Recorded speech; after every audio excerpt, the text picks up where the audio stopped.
this session also we have invited a contributor who actually is using eSIM for the past 2-3 years. So she is from the Don Bosco Institute of Technology, Goa, Professor Kimberly Moraes.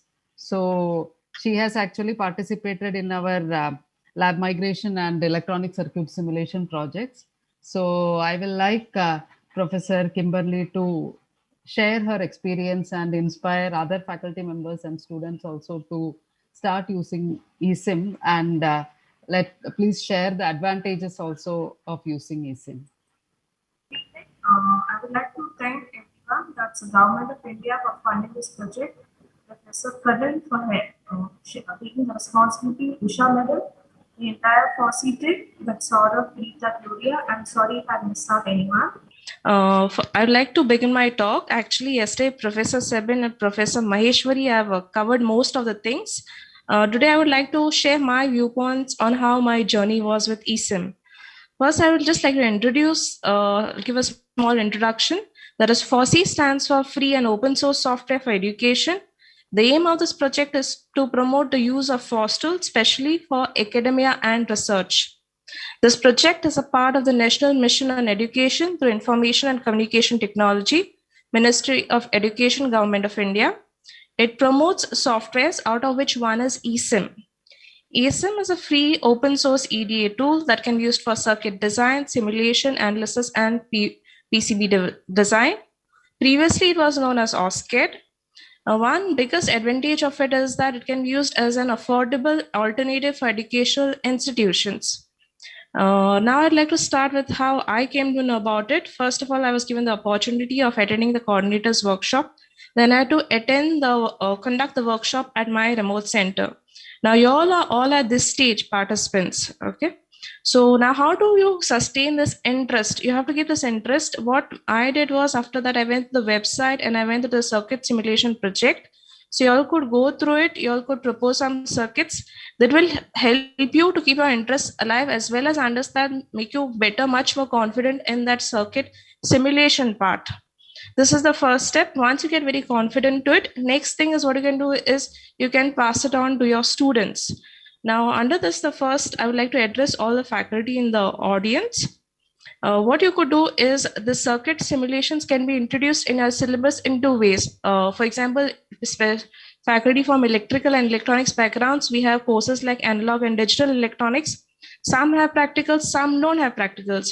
If you don't have practicals, what you could do was, in the theory, after explaining those concepts on the circuits, you could show the simulations. So visual representation helps them in better understanding.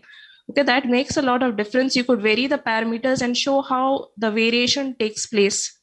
Over here, you can introduce them to the circuit simulation project. If you have practicals, you can go for the next project, which is there's your lab migration project. Now, what we usually do is we directly give the circuits, we mount the breadboard, we tell them to check the output. At the simulation part of it, before mounting on the breadboard, they can do the circuit on the eSIM, check the output. If the output is fine, then mount on the breadboard and then check if your output is fine or not. So adding this part helps in better understanding of the concepts also. It gives them the feel of how you work in the real world. Okay. Now, when I implemented eSIM for my practicals, actually it was not there in our syllabus, but I thought, since I know this and my students also should know this, I thought I will introduce to it. Now, what one problem was faced was, because the simulation part was not in the syllabus, there were no systems in our lab, that particular lab where the practicals being conducted. Now, how to tackle the thing is, you could ask the students. I asked my students, they were willing to learn. So in the batch, 3-4 people had laptops. So for 3-4 practicals, I told them, when I'm doing eSIM, I told them to get the laptops and I divided them into sub batches. Installation part was something that I did for them because they were new to it and they were just second year students. Few could manage, few needed help.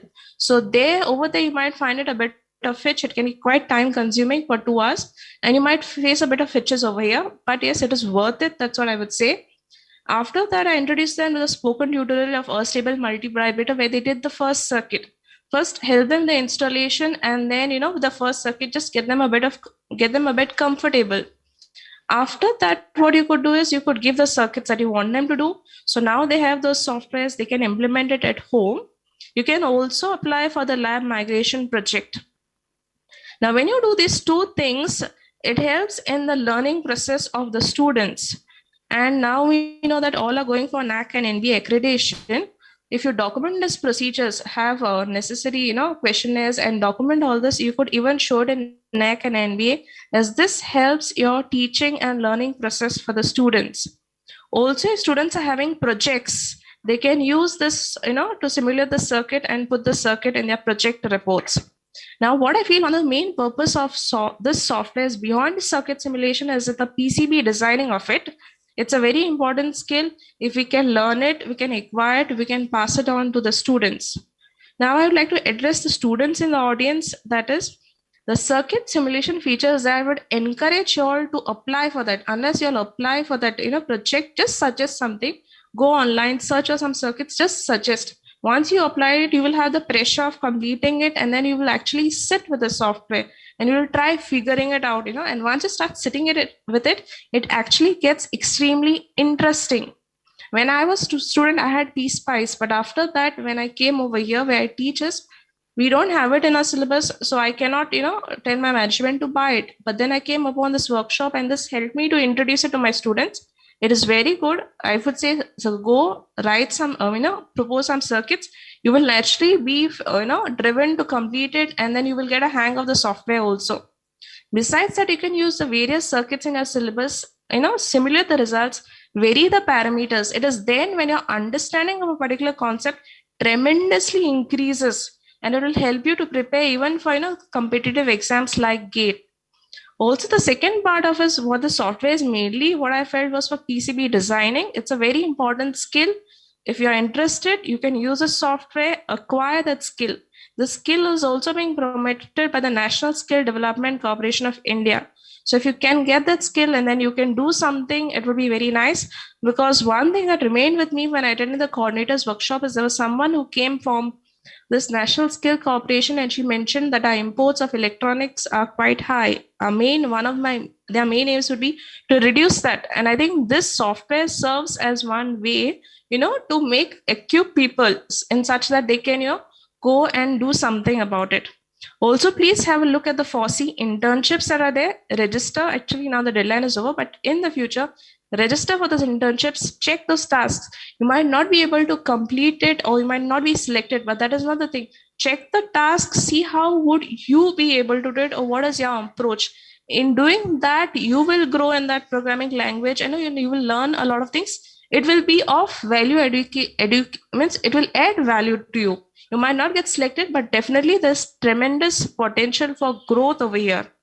Also, what you know about eSIM is one person asked me once, like Spice and all, you don't have to write the codes. If you know the symbols, you have the circuit diagram, you directly place the symbols over here, you can simulate the circuit.